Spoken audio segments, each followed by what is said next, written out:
Alhamdulillahi Rabbil Alamin wassalatu wassalamu ala rasulillahi sallallahu alayhi wa sallam. Tumutendereza Allah subhanahu wa ta'ala awaniridde entunnunsi zaffe era atugabiridde Rabbul Alamin, omulezi w'ebitonde byonna. Tumusaba Allah subhanahu wa ta'ala atuteeke embaddu basiima era balisonyiwa, abaddu baliwejja naye ku lunaku lw'enkomerero. Allahumma amin. Nzirako okusalira nabbi alayhi salatu wassalam. Tusaba Allah subhanahu wa ta'ala amusiime n'abo bonna be yali nabo, kubanga ekyamazima beerekereza bingi nnyo okulaba nga batuusa eddiini y'owekitiibwa Allah subhanahu wa ta'ala. Tusaba Allah subhanahu wa ta'ala amusiime ne basahaba be na bonna abalina omukono kubeera nga batambuza eddiini y'owekitiibwa Allah subhanahu wa ta'ala. Imaamu Shafi'i rahimahullahu ta'ala alina ebigambo bye yayogera. Yagamba mu bigambo bye ti naibu zamana walaibu fiina, ti ebiseera ebisinga kasita embeera ekyukamu tuteeka okwemulugunya kwaffe ku mulembe gwe tuba tuwangaaliramu. N'agamba walaisa lizamaani aibun siwaana, naye okubanga omulembe gukyusa, embeera n'ekyuka, obwava abantu ne bubaluma, ebintu nga byakyuka, tebikyalimu mikisa, tebikyalimu baraka, abantu ng'embeera tebagitegeera. Embeera eyo tugiteeka ku mulembe ne tugamba mulembe gw'ennaku zino ebintu tebitegeerekeka. Naye walaisa lizamaani aibun siwaana, omulembe tegwina kamogo konna okuggyako ffe kennyini abawangaalira mulembe ogwo. N'agamba wanahju zamaana bighairi dhambin, omulembe tuguvuma naye ng'ate gwo tegwina musango. Walau nataka zamaanu lana hajaana, singa omulembe gwali gusobola okwogera nga gwina akakisaako, naffe gwali badde gutulaga ensobi zaffe ze tukola. Omulembe gwe tuwangaaliramu olwaleero, empisa esinza okuva mu bantu bonna n'etwaliramu n'abasiraamu. Ate nga Allah subhanahu wa ta'ala we yali atwogerako yagamba kuntum khayra umma, mu abantu abasinga okuba abalungi, ukhrijat linnas, muli kyakulabirako eri abasigadde. Empisa esinze okuva mu bantu ffe ng'abasiraamu n'abantu bonna abasigadde ku mulembe gwa leero, khuluqul haya, y'empisa y'okubeera nti abaddu balina ensonyi mu bifuba byabwe. Abantu okubeera nga bakola bye bakola, omuntu n'akeera ne yeeyambula ku mutimbagano, anti abantu baagala zi likes, baagala zi follows, abaana b'obusiraamu ne beeyambula, abantu ne bakunama, buli omu n'akola kyayagala, abantu ne babba ettaka ly'abantu kyere misana. N'agamba oba olina gy'osobola okumpa bagenda ompawaabire.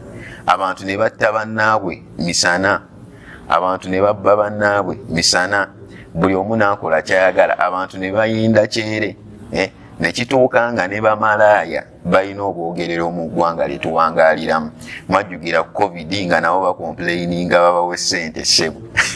Naye ekyo kyonna ekireese ebyo n'abantu okuba nti abalina embeera, oba mukyalo ogenda eri mukyala munne gye bayita LGBT society, the Rainbow Society, okubanga kati eyina obwogerero lwakubanga abantu tebakyayina nsonyi.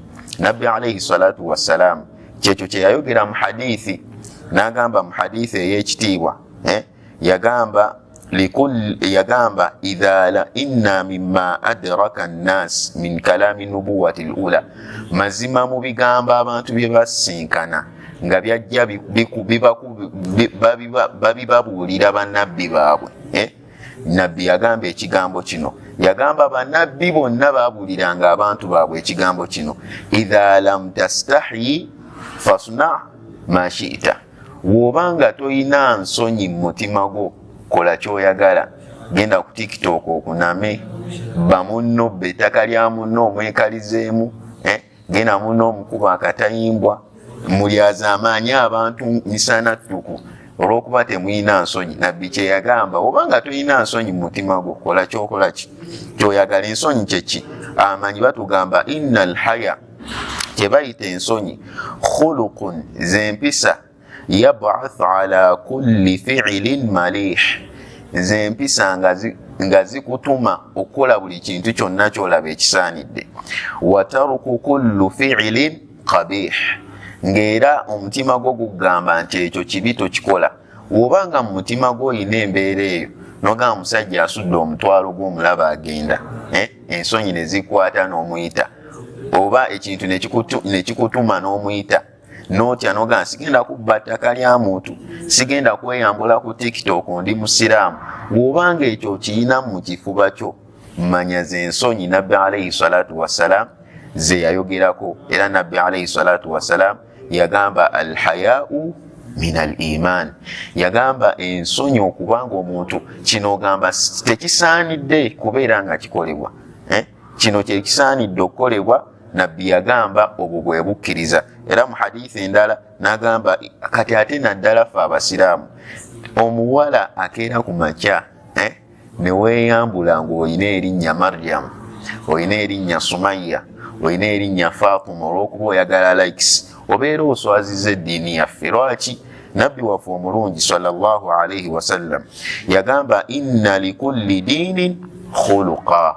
Nabbi yagamba buli ddiini erina empisa zaayo ze bamanyi. Abalokole balina ezaabwe, abakristaayo balina ezaabwe, buli omu abasamize nabo gye balisebo balina ezaabwe. Naye nabbi bwe yatuuka ku busiraamu yagamba wa khuluqul islaami alhaya, empisa z'obusiraamu muntu kubeera nga nsonyi. Banaye tubeere n'ensonyi bwe tukola. Omuntu maama wo n'omuvuma, Allahu akbar.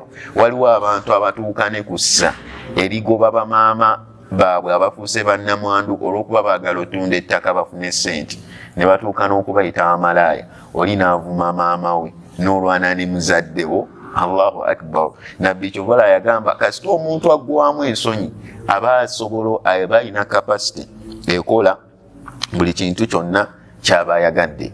N'olwekyo omuntu yenna nga musiraamu, mu kifuba kyo olina okulaba ng'olinamu ensonyi. Bw'oneeteekamu ensonyi ogenda kulaba nga buli kimu kyokola kikusembeza eri Allah subhanahu wa ta'ala. Era singa society yaffe yalimu ensonyi, ng'abantu balinamu kye bayita humanity, ak'obuntu, nga balinamu ensonyi mu bifuba byabwe, oba oliawo twaliwangadde mu society eyeyagaza. Nga mmaliriza, ensonyi zirinamu emiteeko, katugiyiseemu mu bufunze. Omuteeko ogusooka, omuntu yenna olina okubeera ne kye tuyita alhayau min Allah, okukwatibwa ensonyi Allah subhanahu wa ta'ala, nga tewali akulaba. Va ku bino nga oyambadde ekanzu oyita mu katawuni, awo buli omu aba akulaba.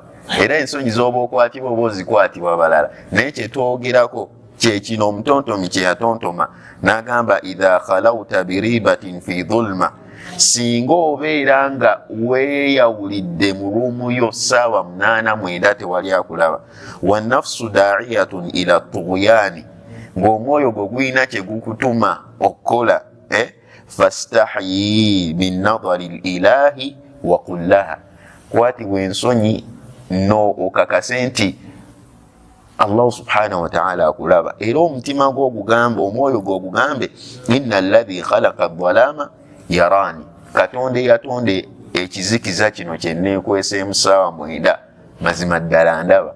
Kati omuntu yenna okubanga akakayina mu mutima, Allahu akbar, tosobola kunyiiza Allah subhanahu wa ta'ala. Omuntu yenna alina ensonyi eri Allah, kizibu okumunyiiza. Omuteeko gw'ensonyi ogwokubiri, alhayau min almalaika, omuntu yenna alina okuba ng'akwatibwa ensonyi malayika z'owekitiibwa Allah ze ziriwa. Allah yatugamba mu suratu al-Infitar, wa inna alaykum lahafidhina kiraman katibin. Buli muntu namuteekako malayika 2 ziwandiika buli kyonna kyakola. Ma yalfidhu min qawli, suratu Qaf, ma yalfidhu min qawlin illa ladayhi raqibun atid. Tolina kyoyogera kyokola kyonna okuggyako nga raqibun atid balikodinga. kati olina okuba ng'obakwatibwa ensonyi okuwandiikako ebyo Allah byali kubuuza ku lunaku lw'enkomerero. Gwe muteeko gw'ensonyi ogwokubiri. Omuteeko gw'ensonyi ogwokusatu, amanyi baffe batugamba kale giri we giba giganye. Allah ensonyi zibuze, ku malaika zibuze, at least bagamba alhayau minan nas. Kale kwatibwa ensonyi bantu bowangaala nabo, kwatibwa ensonyi abantu bowangaala nabo. Ogambe banandaba batya nga nkola kino, banandaba batya nga nkola kino, n'okwatibwa ensonyi baganda oba owangaala nabo, wonaabanga oziina ensonyi eri bantu banno, at least kale kijja kusembezaako kugiri emiteeko ebiri, otandika okukwatibwa Katonda w'ensonyi, oba oli awo ne malayika ze ez'ekitiibwa. N'agamba ma karahta an yarau nnas fala taf'aluhu idha khalawta.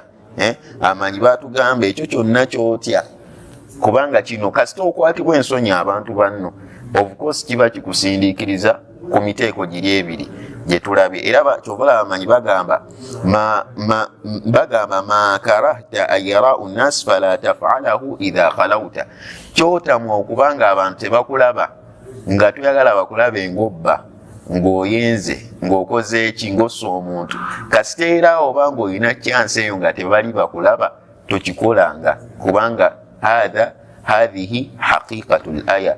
Obwo bwennyini bw'ensonyi, z'ensonyi ekyo kyekitegeeza omusiraamu okubanga alina ensonyi. Omuteeko ogusemberayo ddala alhayau minan nafsi. Kale bwe kibanga giri gyonna gigaanye okwatibwa ensonyi Allah, malayika ze, abantu, at least alhayau minan nafsi, at least gwe weewe ekitiibwa kyo, kwatibwa ensonyi omwoyo gwo, ogambe nze nga fulani nga Muhammad sisobola kikola kino tekigwanidde. Buli we tunaaba n'ensonyi mu bikolwa byaffe, mu mpisa zaffe, mu ibaada zaffe, yonna gye tuwangaalira tujja kusiimisa Allah subhanahu wa ta'ala, saako n'abantu be tuwangaaliramu, oba oli awo ensi eno ejja kubeeramu emirembe. Wassalamu alaikum wa rahmatullahi wa barakatuhu.